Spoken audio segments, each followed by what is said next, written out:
question commune à vous poser à tous les trois, et si possible à répondre en une minute. D'abord, Gilles, pour vous, c'est quoi la Sécu et qu'est-ce que ça représente?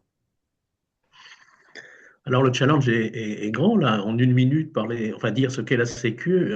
Alors Paul, comme vous avez eu la gentillesse de rappeler mes activités passées donc au sein de la branche famille de la sécurité sociale, à l'international, j'aurais tendance à dire que d'abord la Sécu c'est un droit reconnu de point de vue international puisque l'article 22 de la Déclaration universelle des droits de l'homme de 1948 précise que tous les hommes, toute personne, en tant que membre de la société, a droit à la sécurité sociale.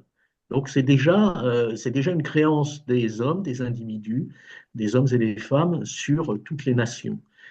Si on se rapproche un petit peu, si on dézoome, la sécurité sociale, c'est aussi une singularité européenne, puisque c'est l'Europe qui a conçu la sécurité sociale dans ses différentes formes.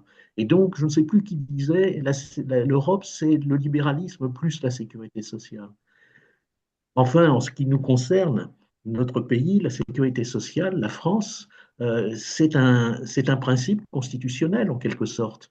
L'article premier de la Constitution de la Ve République précise que la République est indivisible, laïque, démocratique et sociale. Ces quatre principes fondateurs qui posent le socle de la République française sont indissociables les uns des autres. Et quand on dit que la République est sociale, bien évidemment, et on va le voir dans l'exposé qui suivra, au cœur du social se trouve aujourd'hui la sécurité sociale.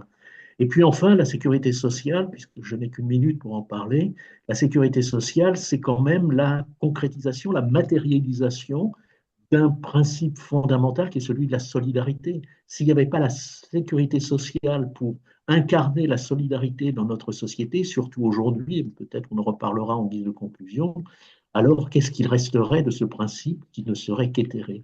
Donc voilà, pour moi, la sécurité sociale, c'est d'abord au service des hommes, des femmes, de notre nation, et c'est ce principe de solidarité. Merci, Gilles. Donc, Guilhem, une question? Pour moi, la sécurité sociale, c'est d'abord l'éloge de la solidarité entre les citoyens, parce que c'est une sorte d'aboutissement de la citoyenneté dans ses différentes dimensions. Dimension politique, sa dimension des droits individuels, civils, et puis sa dimension économique et sociale.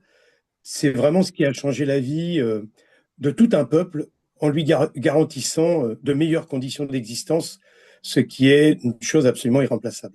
Ce que je retiens quand même, moi, de la sécurité sociale, si on reprend une démarche historique, c'est que c'est une vraie avancée civilisationnelle. Il faut se souvenir de ce qu'il y avait avant, ou surtout ce qu'il n'y avait pas avant la sécurité sociale. Donc, en fait, l'individu était seul face au risque de la vie. Et la sécurité sociale, après maintes évolutions, il a quand même fallu deux guerres mondiales pour arriver à ce que la solidarité collective vienne en aide à l'individu seul devant les risques de la vie. Donc, la sécurité sociale, pour moi, c'est une belle aventure civilisationnelle que on aimerait se voir, même si c'est inscrit dans la Déclaration des droits de l'homme, la Déclaration universelle des droits de l'homme, on aimerait la voir se propager à l'ensemble des pays hors Europe. On en est encore très loin, donc j'ai envie de dire que la sécurité sociale a un bel avenir et il faut qu'on continue, nous, qui en bénéficions, de pouvoir la défendre pour pouvoir l'exporter. On est capable en Europe d'exporter ce genre de choses et je pense qu'il faut la défendre et vraiment militer pour qu'elle soit préservée ici chez nous et surtout exportée à l'extérieur. Nathalie?